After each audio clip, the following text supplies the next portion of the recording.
Hey guys, what's up? Welcome back to our channel VIPs Official. So guys, 2 రోజుల నుంచి అయితే video అయితే రాలేదు. సో ఐఎమ్ సో సారీ దానికోసం. కానీ 2 రోజుల నుంచి అప్డేట్స్ లేకుండే, అందుకే మీ ముందర అయితే రాలేదు. సో ఇంకా నెక్స్ట్ వచ్చేసి ఇవాల్టి వీడియో కోసం మాట్లాడేసుకుందాం. ఇవాల్టి వీడియోలో ముంబై వచ్చేసి లక్నో నుంచి ఒక ట్రేడ్ చేసుకుంటుందంట. అదేంది? సో నెక్స్ట్ వచ్చేసి కేకేఆర్ వచ్చేసి కొత్త అసిస్టెంట్ కోచ్ ని అపాయింట్ చేశారంట. ఎవరది? నెక్స్ట్ వచ్చేసి మన రోహిత్ శర్మ విజయహజారే ట్రోఫీ ఆడబోతున్నాడంట. ఎందుకు? అలానే వచ్చేసి ఈ రోజు India versus south Africa first test match అయితే జరగబోతుంది. దీని గురించి ప్రివ్యూ చేసుకోవద్దా? మరి చేసుకుందామా? సో ఇంకా దానికోసం మీరేం చేయాలి? నా సైడ్ నుంచి ఒక చిన్న రిక్వెస్ట్. అదేంటంటే మీరు కనుక మన ఛానల్ని కొత్తగా విజిట్ చేస్తున్నట్టయితే ఇప్పుడే కింద కనబడుతున్న సబ్స్క్రైబ్ బటన్ ని నొక్కేయండి. సో ఇంకా వీడియోలో వెళ్ళిపోదామా? Let's get started. ఫస్ట్ వచ్చేసి గైస్ కేకేఆర్ వచ్చేసి కొత్త అసిస్టెంట్ కోచ్ గా వచ్చేసి షేమ్ వాట్సన్ అయితే అపాయింట్ చేసుకున్నారంట. సో అసిస్టెంట్ కోచ్ రెస్పాన్సిబిలిటీస్ అయితే ఇతనికైతే ఇచ్చేశారు. సో ఇంకా చూద్దాం అతను ఏం చేస్తాడో ఏందో. సో ఇంకా నెక్స్ట్ వచ్చేసి ముంబై ఇండియన్స్ వచ్చేసి లక్నో సూపర్ జైంట్స్ నుంచి షార్దుల్ ఠాకూర్ అయితే తీసుకున్నారంట. సో చూద్దాం మరి ఇక్కడ లక్నోలో అయితే అంత బెస్ట్ పర్ఫార్మెన్స్ అయితే లేకుండే, మరి ఇక్కడ వచ్చినాక ఏమైనా మంచి పర్ఫార్మ్ చేస్తాడా అంటే చూద్దాం guys, let's see. Let watch and see. And రేపు వచ్చేసి రిటెన్షన్ లాస్ట్ డేట్ కూడా. సో మనకైతే లిస్ట్ అయితే వచ్చేస్తుంది. లిస్ట్ వచ్చేసిన తర్వాత మాట్లాడేసుకుందాం. సో ఇంకా నెక్స్ట్ వచ్చేసి రోహిత్ శర్మ వచ్చేసి ఇప్పుడు విజయ్ హజారే ట్రోఫీ అయితే అడగబోతున్నాడంట. సో ఫైనల్లీ చాలా రోజుల తర్వాత విజయ్ హజారే ట్రోఫీ అయితే అడగబోతున్నాడు. సో ఇది ఎందుకురా అంటే, సో ఇక్కడ వచ్చేసి బీసీసీ అయితే ఖచ్చితంగా అయితే చెప్పేసింది, సో నువ్వు 2027 వరల్డ్ కప్ ఆడాలనుకుంటున్నావా? అయితే రా, డొమెస్టిక్ క్రికెట్ ఆడు. ఎవరు ఎంత సీనియర్ ప్లేయర్ అయినా సరే, ఎంత జూనియర్ ప్లేయర్ అయినా సరే, సో డొమెస్టిక్ క్రికెట్ ఆడాల్సిందే అనేసి అయితే ఖచ్చితమైన రూల్ అయితే పెట్టేశారు. సో దానికోసం అయితే రోహిత్ శర్మ అయితే విజయ్ హజారే ట్రోఫీ అయితే ఆడబోతున్నాడు ముంబై సైడ్ నుంచి. ఇది వచ్చేసి December end, almost 21st 23rd నుంచి అయితే స్టార్ట్ కానుంది.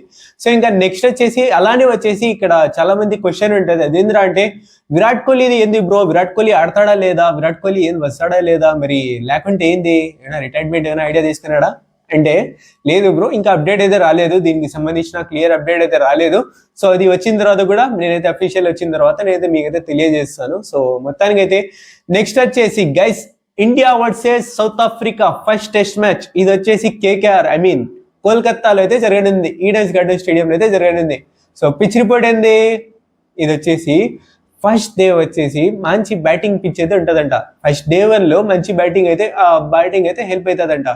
నెక్స్ట్ వస్తుండగా డే 2 నుంచి బాల్ వచ్చేసి ఇక్కడైతే టర్న్ అవుతుందంట.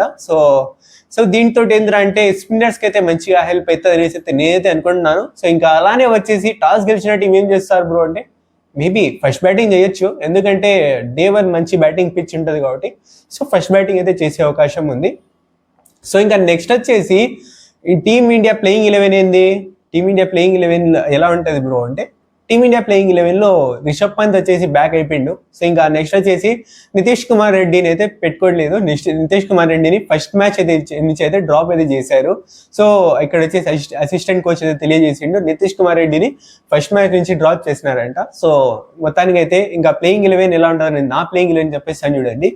So KL Rahul, Jaiswal open చేస్తారు. Number 3 Sai Sudharsan, number 4 KL Rahul, number 4 Shubman Gill, number 5 Rishabh Pant, number 6 Dhruv Jurel. చాలా క్రేజీ బ్యాటింగ్ చేసి వచ్చినాడు కాబట్టి లాస్ట్ వెస్టిండీస్ సిరీస్ లో ఇక్కడ పెట్టుకునే అవకాశం ఉంది, పెట్టుకుంటారు అనుకున్నాను. సో ఇంకా నెక్స్ట్ వచ్చేసి Ravindra Jadeja number 7, number 8 Kuldeep Yadav, number 9 Mohammed Siraj, number 10 Bumrah and number 11 Akash Deep. So నా ప్లేయింగ్ 11 అయితే ఇది గైస్. సో మరి ఎలా ఉందో ప్లేయింగ్ 11 తెలియజేయండి. అండ్ ఇదే ప్లేయింగ్ 11 ఉండొచ్చా లేదా చూద్దాం మ్యాచ్ లో. సో ఉంటే మాత్రం మంచిది అయితే ఉంటది. ఇంకా స్ట్రెంత్ ఏంద్రా అంటే మంచి బ్యాటింగ్ అయితే ఉంది. సో 6 దాకా ప్రాపర్ బ్యాట్స్మెన్స్ అయితే ఉన్నారు. సో ఇంకా 7లో రవీంద్ర జడేజా ఒకడే ఆల్రౌండర్ అయితే ఇక్కడైతే ఉన్నారు. సో తప్పదు మరి, ఎందుకురా అంటే కుల్దీప్ యాదవ్ స్పిన్నర్ కూడా ఇక్కడ అవసరం కాబట్టి. సో అక్కడ వచ్చేసి కుల్దీప్ యాదవ్ని అండ్ రవీంద్ర జడేజాని వచ్చేసి ఇక్కడ ఇది చేసుకోవచ్చు, రొటేషన్ చేసుకోవచ్చు వీళ్ళిద్దరి మధ్యలో. ఇంకా అక్షర్ పటేల్ కూడా ఆడే అవకాశం ఉంది అంటున్నారు. సో మరి ఇతను ఏమైనా టీంలో ఏమైనా పెట్టుకోవాలంటే మరి ధ్రువ్ జుడేల్ని పక్కకు పెట్టాల్సి వస్తుంది. సో లేదా కుల్దీప్ యాదవ్ని పక్కకు పెట్టాల్సి వస్తుంది. సో చూద్దాం మరి ఏమైతే ఏందో. సో మొత్తానికి అయితే ఇంకా వీక్నెసెస్ ఏమైనా ఉన్నాయా టీంలో అంటే నాకంటూ పెద్దగా ఏం కనిపించట్లేదు, ఆల్మోస్ట్ అందరు ఫామ్ లో అయితే ఉంటారు.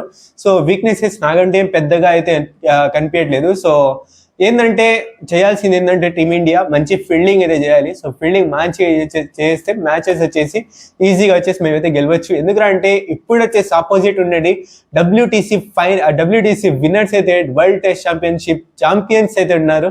సో చూద్దాం మరి వీళ్ళైనా ప్రాపర్ ఫైట్ మనకి ఇవ్వగలరా లేదా అనేసి. So that's it guy video. ఈ వీడియో కనుక మీరు నచ్చినట్లయితే లైక్ చేయండి, షేర్ చేయండి మీ ఫ్రెండ్ ఫ్యామిలీ మెంబర్స్తో.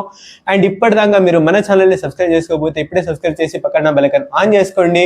అండ్ వీడియో ఎలా అడిందో ఖచ్చితంగా కామెంట్ రూపంలో తెలియజేయండి. And thank you so much for watching.